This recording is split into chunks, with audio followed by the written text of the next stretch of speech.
Hello everyone. इस video में हम लोग 2021 के सॉलिड स्टेट के क्वेश्चंस को कवर करेंगे और इसमें मैं 2020 के भी क्वेश्चन को इसी के साथ कवर करूंगा। तो बेसिकली इसमें 21 एंड 20 के सॉलिड स्टेट के क्वेश्चंस कवर होंगे। तो लेट्स स्टार्ट।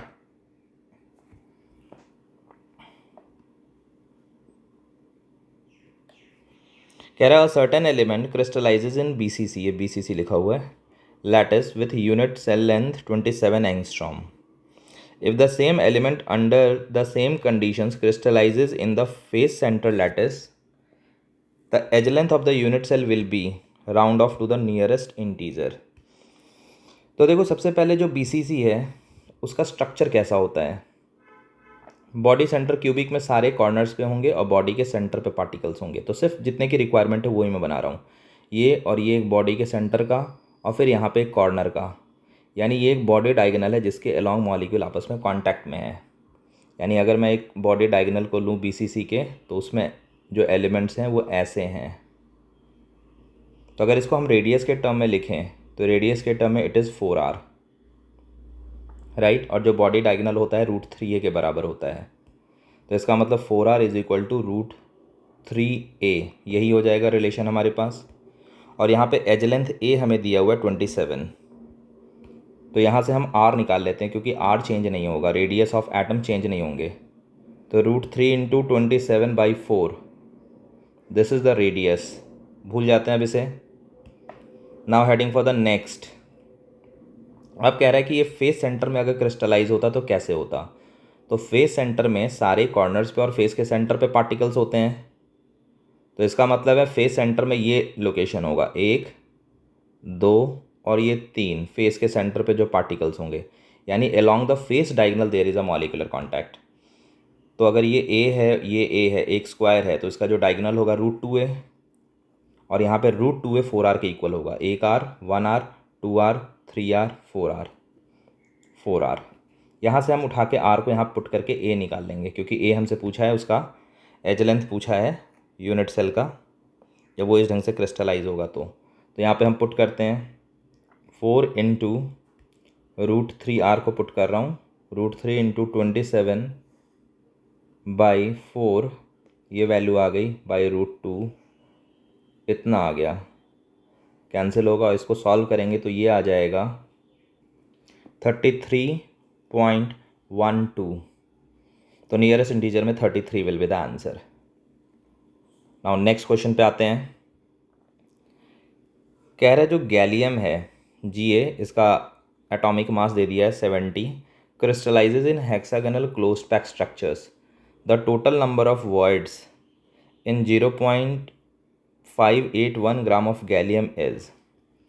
तो देखो, हेक्सागोनल क्लोज्ड पैक, पहले तो हम वॉइड्स के बारे में देख लेते हैं। There are 2 type of voids. थोड़ा सा वॉइड्स की थ्योरी। जितने भी क्लोज्ड पैक्ड होते हैं स्ट्रक्चर्स, क्लोज्ड पैक्ड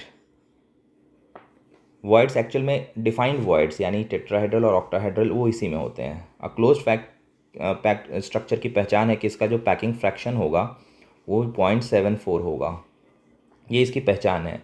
अब 2 तरह के क्लोज्ड पैक्ड होते हैं। एक क्यूबिक क्लोज्ड पैक्ड, जिसको कि हम FCC कहते हैं, क्यूबिक क्लोज्ड पैक्ड, जो कि FCC है, फेस सेंटर क्यूबिक। तो एक ये होता है। अब जो फेस सेंटर क्यूबिक है, और दूसरा होगा हेक्सागोनल क्लोज्ड पैक, HCP। इन्हीं दोनों में, इनके नाम में ही है क्लोज्ड पैकिंग, तो इन्हीं दोनों में होता है। अब जो ऑक्टाहेड्रल वॉइड होगा, OV, ये होते हैं equal to number of atom के, जितने एटम्स होंगे, चाहे इसमें हो या इसमें हो, कहीं पे भी नंबर ऑफ एटम के बराबर होंगे। और जो TV होगा, टेट्राहेड्रल वॉइड, ये twice of number of atom, number of atom. Basically जो रैंक होती है ना, इसको हम रैंक के टर्म में जानते हैं। रैंक, एक यूनिट सेल में FCC के केस में 4 एटम्स होते हैं, तो 4 एटम्स होते हैं और 4 ऑक्टाहेड्रल वॉइड होते हैं, इसीलिए दोनों इक्वल हो गए।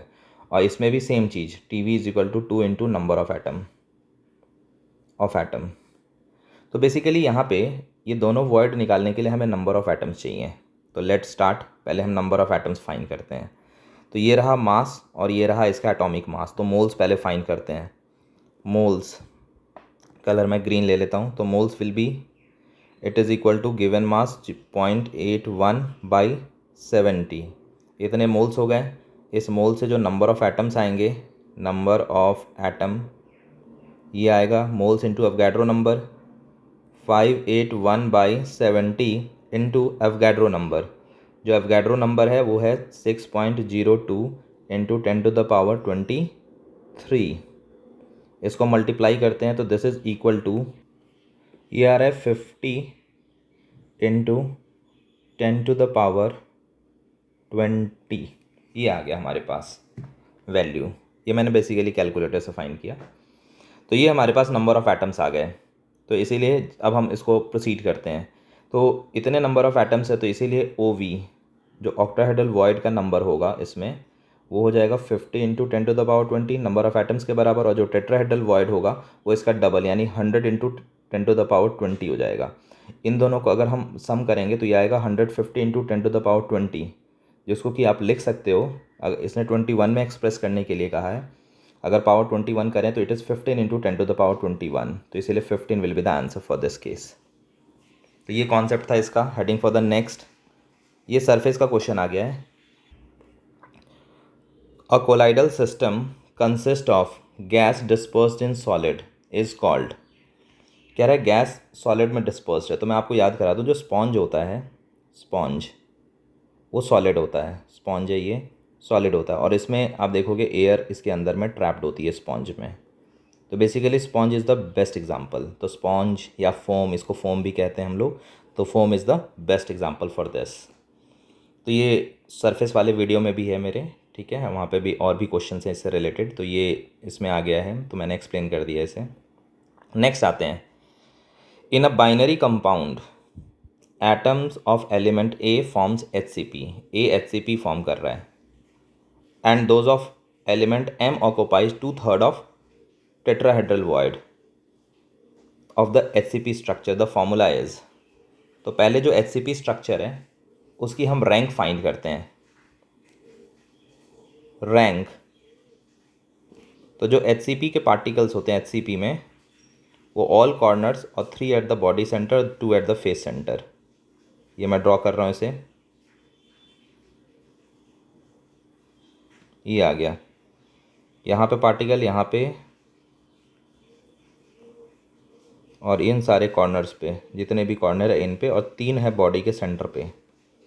तो इनका जो कंट्रीब्यूशन होगा 1/6 कंट्रीब्यूशन, इनका जो कंट्रीब्यूशन है वो हाफ कंट्रीब्यूशन, और ये तो खैर पूरे के पूरे हैं, ये पूरा का पूरा 1 कंट्रीब्यूशन है। तो हम करते हैं, जो कॉर्नर वाले हैं टोटल 12 पार्टिकल्स हैं, 1 2 3 4 5 6। अच्छा, यहाँ पे एक फेस सेंटर का छूट गया। तो ये 6 कॉर्नर के ऊपर 6 कॉर्नर के। तो इस केस में जो टोटल नंबर ऑफ पार्टिकल आएगा, जैसे कि हम रैंक कहते हैं एक यूनिट सेल में, जैसे ये एक हेक्सागन है, इसमें टोटल नंबर ऑफ पार्टिकल जो कि रैंक कहा जाता है, ये आ जाएगा 1/6 इंटू टोटल कॉर्नर वाले पार्टिकल 6 6 12 प्लस हाफ इंटू 2, क्योंकि ये दोनों 2 हैं, और प्लस ये 3 पूरे के पूरे बॉडी के सेंटर के। तो टोटल वैल्यू इसकी आ जाएगी 6। तो इसमें 6 हैं हमारे पास टोटल नंबर ऑफ पार्टिकल। अब ए जो है, एटम एलिमेंट्स ए जो है वो HCP स्ट्रक्चर फॉर्म कर रहा है। तो ए के तो पार्टिकल 6 हो गए, क्योंकि हर HCP के कॉर्नर पे होंगे, तो एक यूनिट सेल में 6 हो जाएंगे। और इसमें जो टोटल टेट्राहेड्रल वॉइड होंगे, वो भी मैंने बताया था नंबर ऑफ पार्टिकल्स के डबल होते हैं। तो 6 इंटू 2 12 होंगे, और इसका 2/3 M ऑक्यूपाई कर रहा है। तो इसीलिए M के जो पार्टिकल्स हो जाएंगे 12 इंटू 2/3 यानी 8 हो जाएंगे पार्टिकल्स। तो दैट्स वाई ये 8 है, तो फॉर्मूला हो जाएगा M8A6। हाँ, M8A6। इसको और सिंपल करेंगे तो ये आ जाएगा M4A3। तो M4A3 second option is correct. Heading for the next, कह रहा है the coordination number of an atom in body centred cubic structure is. Body centred cubic structure में कोऑर्डिनेशन नंबर पूछा है। कोऑर्डिनेशन नंबर का मतलब होता है एक एटम कितने अदर एटम को टच कर रहा है। तो एक बॉडी सेंटर्ड मैं फॉर्म करने की कोशिश कर रहा हूँ। क्यूबिक है बॉडी सेंटर का, तो इसमें 4 यहाँ पे हैं, और ऐसे ही 4 नीचे के कॉर्नर पे होंगे, और एक बॉडी के सेंटर पे है बीच में। तो यहाँ पे अगर आप देखोगे तो ये ऊपर वाले चारों को टच करेगा, और ये नीचे वाले भी चारों को टच करेगा, तो इसीलिए कोऑर्डिनेशन नंबर 8 हो गया।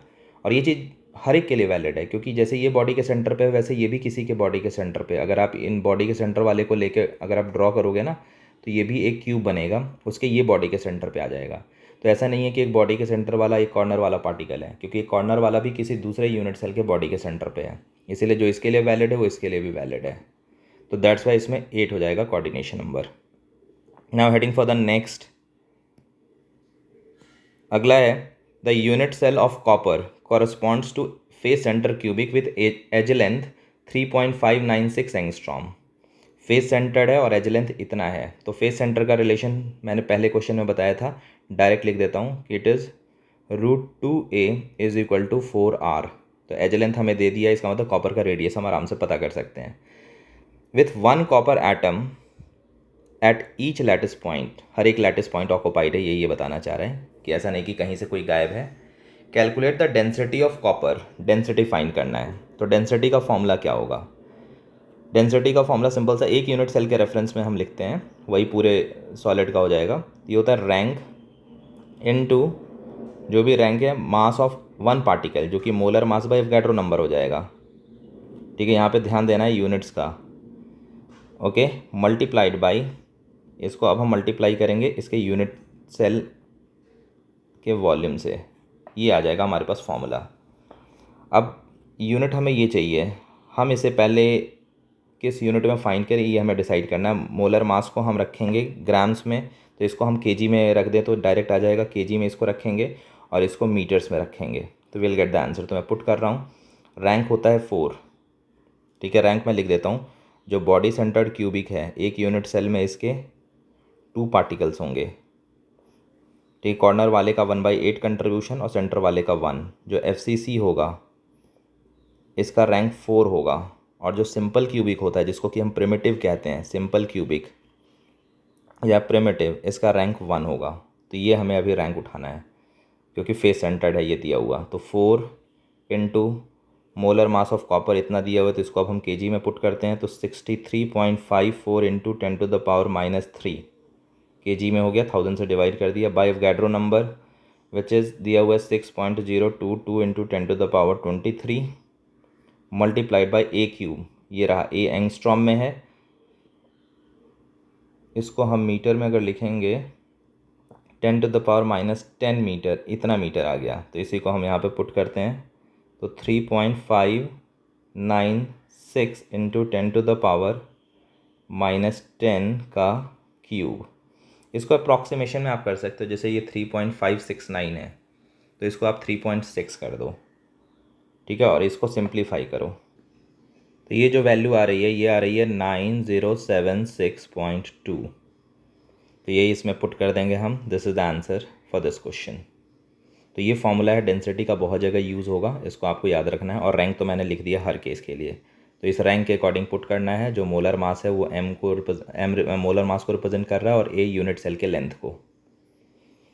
नाउ नेक्स्ट आते हैं, the number of octahedral void per lattice site in a lattice is, ये तो 1 होता है मैंने बता दिया, पर लैटिस साइट, भाई हर लैटिस पे एक एटम होगा, हर लैटिस पे एक एटम होगा, हर लैटिस पे एक एटम होगा। लैटिस का मतलब है जिस पे एटम प्रेजेंट होता है उसे हम कहते हैं लैटिस।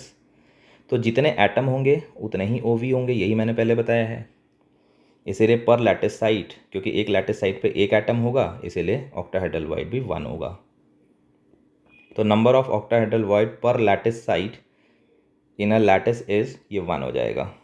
नेक्स्ट आते हैं,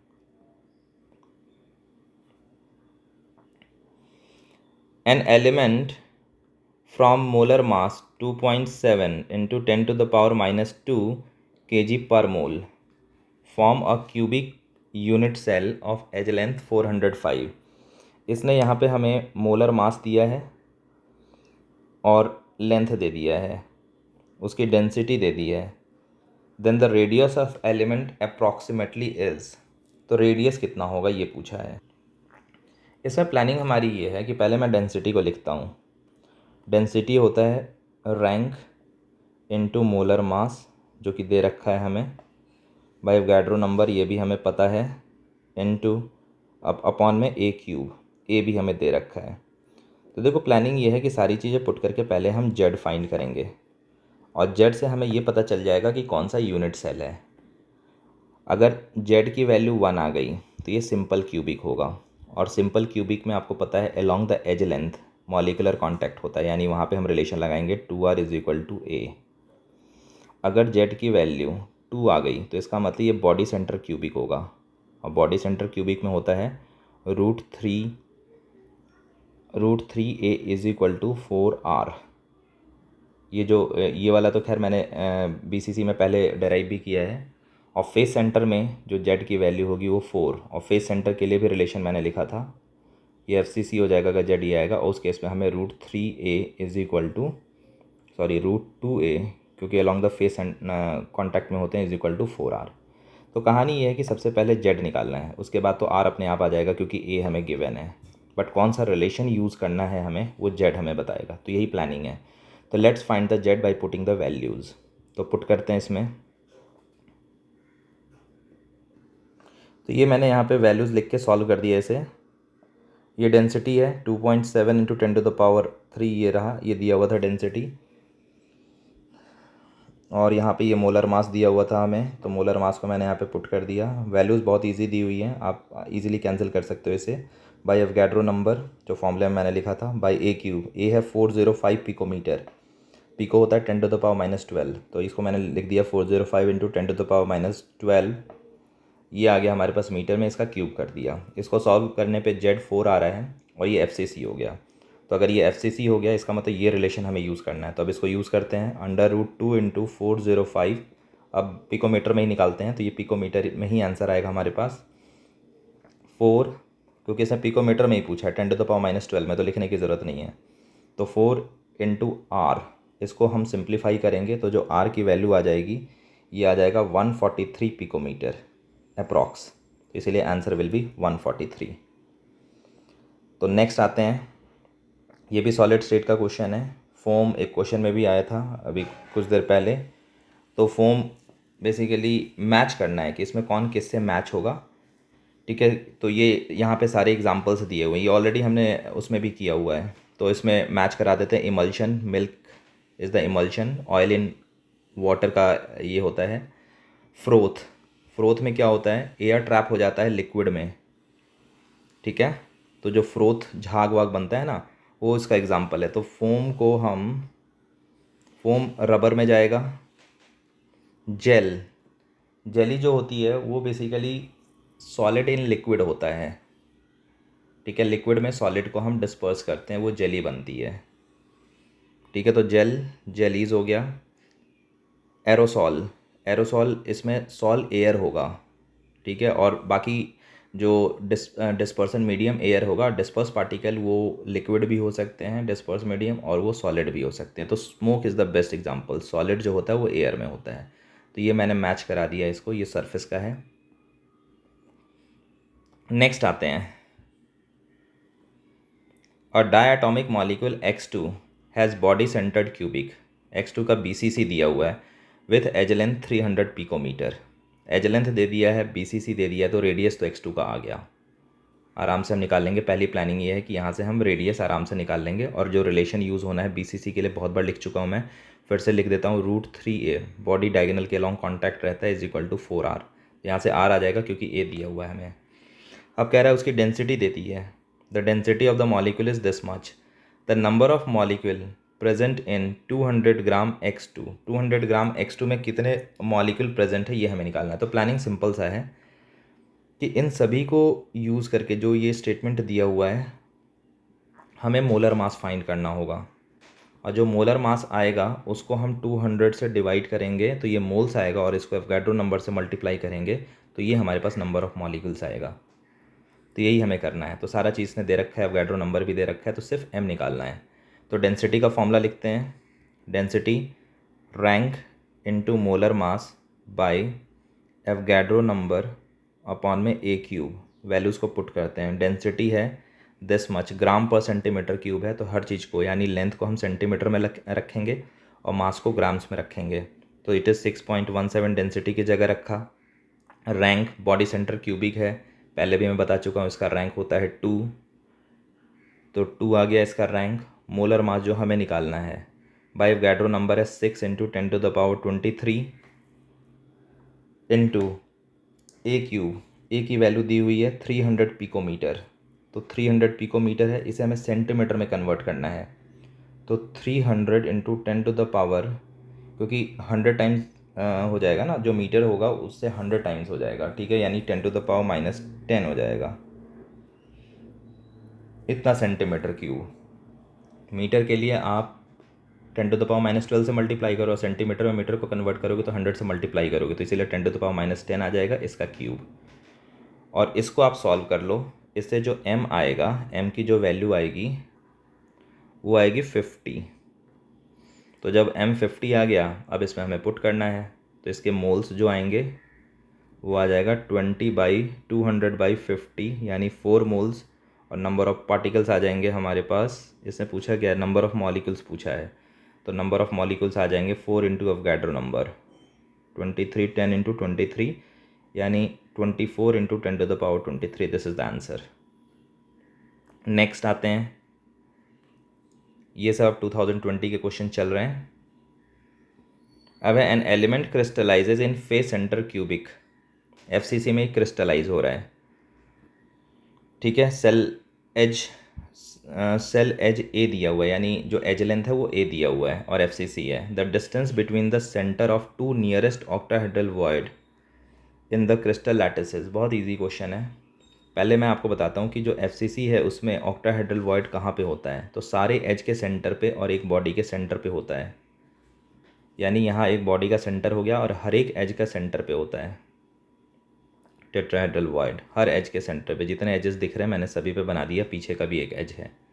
तो आप कोई लेंथ निकाल लो, चाहे तो आप ये लेंथ निकाल लो, ये रहा, ये a/2 है, ये भी a/2 है, half of the edge length, तो इसका डायगोनल निकाल लो, ठीक है, यही आंसर हो जाएगा। कोई कुछ भी निकाल लो आप, ठीक है, एवरीवेयर सेम लेंथ होगा, ये लेंथ भी सेम है, ये मिड में है, ये ऐसा नहीं कि इस फेस के प्लेन पे नहीं है, ये बॉडी के सेंटर पे है।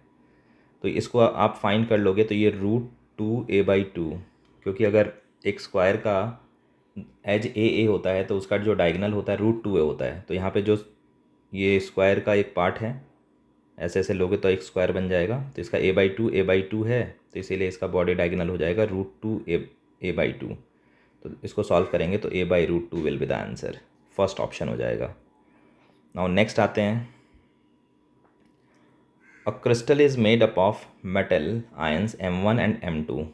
दो तरह के मेटल आयंस हैं, M1 and M2, and oxide ions, और ऑक्साइड आयन भी। Oxide ions form CCP। CCP मैंने बता दिया, cubic closed pack, it is another name of FCC, face centre cubic का अनदर नेम है, यानी सारे कॉर्नर पे और फेस के सेंटर पे ऑक्साइड आयन प्रेजेंट है। अब कह रहा था cation M1 occupies 50% octahedral void and cation M2 occupies 12.5% tetrahedral void. तो पहले शुरू करते हैं, FCC, इसकी रैंक कितनी है, यानी एक एटम में कितने पार्टिकल्स होंगे, तो इसकी रैंक है 4। तो जो भी CCP लैटिस को ऑक्यूपाई कर रहा है वो तो 4 हो गया, यानी जो ऑक्साइड हो गया उसके नंबर हो गए 4। अब इसमें OV ऑक्टाहेड्रल वॉइड कितना होगा, वो नंबर ऑफ़ पार्टिकल्स के ही इक्वल होता है या नंबर ऑफ़ लैटिस के इक्वल होता है, तो वो हो जाएगा 4। तो अगर जो 4 आएगा तो इसको भी अगर हम करें तो यहाँ पे देख लो, जो M1 है वो ऑक्टाहेड्रल वॉइड को ऑक्यूपाई कर रहा है लेकिन सिर्फ 50%, तो इसका जो 50% हो जाएगा वो 2 हो जाएगा, इसीलिए 50% ऑफ दिस ये होगा 2, और जो 2 है वो M1 है एक यूनिट सेल में। 4 तो O हो गए, 2 M1 हो गए। अब टेट्राहेड्रल वॉइड होता है जो नंबर ऑफ़ एटम्स है उसका डबल, यानी ये 8 हो गया, और 8 का अगर हम 12.5% फाइंड करेंगे तो ये वैल्यू आ जाएगी हमारे पास, ये वैल्यू आ गई 1, यानी इसमें 1 M2 होंगे, तो इसलिए फॉर्मूला हो जाएगा हमारे पास M2 तो 1, M1 हो गया 2, पूछा गया इसने the oxidation state of M1 and M2 are respectively, okay, ये हो गया 2, एंड O हो जाएगा हमारे पास 2-, ठीक है। अब O4 हो गया, तो टोटल नेट ये 0 होना चाहता है, होना है इसको, तो अब पुट करते हैं 1 बाई 1, वेरीफाई करते हैं। पहले कह रहे हैं M1 को प्लस, ये M1 का है, इसको मैं प्रॉपर वैसे लिख देता हूँ, M1 को आगे करके, M1 2 है, M2 1 है और O 4 है। तो नेट इन दोनों का चार्ज, क्योंकि इस पर -2 होने के कारण ये -8 है, तो नेट इन दोनों का चार्ज +8 होना चाहिए। तो पहला ये +2 और ये +4, तो 2 2 जा 4 4 8, ये मैच कर गया। इसमें ये दोनों मिलके ये 2 हैं, तो 2 2 जा 4 हो गया, +4 ये 8 हो गया, यानी +8 आ गया, जो कि इसको काउंटर कर देगा। तो इसीलिए पहला ही ऑप्शन हमारे पास कैच हो गया। Now heading for the next. ये लास्ट क्वेश्चन है 2020 का, इसके बाद 2019 के क्वेश्चन है जो कि सेपरेट वीडियो में कवर होगा। नेक्स्ट आते हैं, which of the following compound is likely to show both Frenkel and Schottky defects. इसमें क्या है, पहले फ्रैंकल और शॉर्टकी के बारे में थोड़ा सा मैं बता देता हूँ आपको। देखो, फ्रैंकल डिफेक्ट का मतलब होता है, फ्रैंकल का मतलब है कि जो पार्टिकल है अपने एक्चुअल पोजीशन से हट जाए। मान लो ऐसे पार्टिकल का अरेंजमेंट होना है, ये ग्रीन, ये रेड,